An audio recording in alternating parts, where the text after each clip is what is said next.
যদি আপনাদের কাছে ৫০০ টাকার নোট থাকে অথবা ৫০০ টাকার নোট কাল থেকে কারো কাছ থেকে নেওয়ার পূর্বে অবশ্যই ভিডিওটিকে সম্পূর্ণ দেখে নিন। হ্যাঁ বন্ধুরা, বর্তমানে সোশ্যাল মিডিয়াতে একটি খবর ভাইরাল হচ্ছে যে পরের বছর মার্চ মাস কিংবা এপ্রিল মাস থেকে পুরোপুরিভাবে বন্ধ হয়ে যাবে ৫০০ টাকার নোট।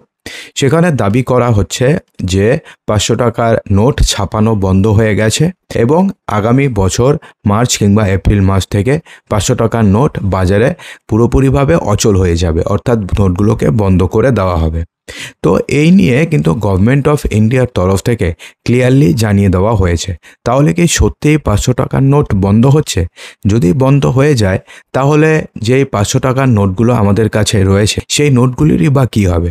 তো চলুন সমস্ত প্রশ্নের উত্তর আমরা এই ভিডিওতে জেনে নিই। তো বন্ধুরা, আপনাদের জানিয়ে দিই যে কিছুদিন আগে লোকসভাতে একটি প্রশ্নের উত্তরে অর্থ সচিব বলেছিল যে বর্তমানে ৫০০ টাকার নোট ছাপানো বন্ধ রয়েছে। তো সেক্ষেত্রে ৫০০ টাকার নোট বিগত অর্থবর্ষে যতটা ছাপানো হয়েছিল তার আগের অর্থবর্ষে তার থেকে বেশি ছাপানো হয়েছে এবং এই অর্থবর্ষে ৫০০ টাকার নোট কম ছাপানো হয়েছে।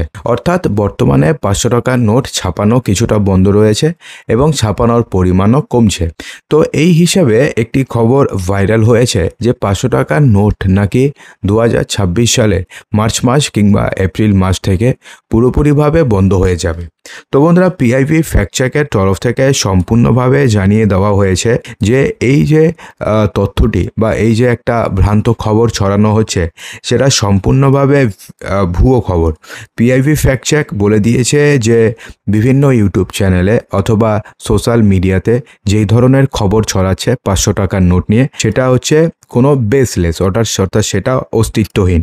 তো সেক্ষেত্রে তিনি বলেছেন যে কেন্দ্রীয় অর্থ সচিব তিনি বলেছেন যে ৫০০ টাকার নোট আগে যেরকমভাবে চলছিল এখনও সেরকমভাবে চলবে এবং আগামী দিনে রিজার্ভ ব্যাঙ্ক অফ ইন্ডিয়া অথবা গভর্নমেন্ট অফ ইন্ডিয়া কারোরই ৫০০ টাকার নোট বন্ধ করার বিষয়ে কোনো প্রকারের কথাবার্তা বা কোনো প্রকারের কনসিডারেশন নেই। অর্থাৎ ৫০০ টাকার নোট বন্ধ যে হচ্ছে না সেটা কিন্তু এক প্রকারের নিশ্চিত। তো এখন আপনাদের মনে প্রশ্ন আসতে পারে যে ৫০০ টাকার নোট তাহলে ছাপানোর পরিমাণ কেন কমেছে? বন্ধুরা, এমনটা তো নয় যে গভর্নমেন্টের কাছে ছাপানোর মেশিন আছে তার মানে আমি যত টাকা খুশি ছাপিয়ে দিলাম, এরকমভাবে তো হয় না। টাকা ছাপানোর একটা প্রসেস রয়েছে। বর্তমানে পুরো ভারতবর্ষে যত পরিমাণ ৫০০ টাকার নোট রয়েছে সেটাই ভারতবর্ষের ইকোনমিকের জন্য হচ্ছে এফিশিয়েন্ট। তো সেই কারণে বর্তমানে ৫০০ টাকার নোট ছাপানো কিছুটা কমেছে।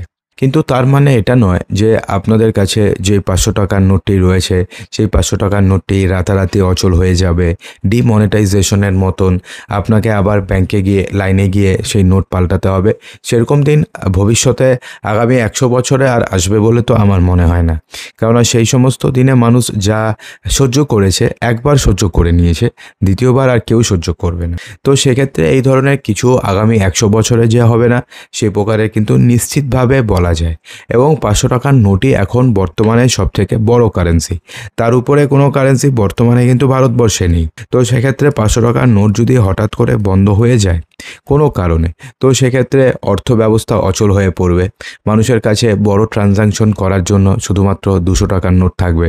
২০০ টাকার নোট নিয়ে কেউ যদি ১০ লাখ টাকা নেয় তাহলে অনেক বড় হয়ে যাবে। অর্থাৎ নোট, ফিজিক্যাল নোট ক্যারি করাটাই মানুষের কাছে মানে পসিবলই হবে না। তো সেই কারণে ৫০০ টাকার নোট কোনো বন্ধ হচ্ছে না। আপনাদের ৫০০ টাকার নোট নিয়ে চিন্তা করার কোনো দরকার নেই।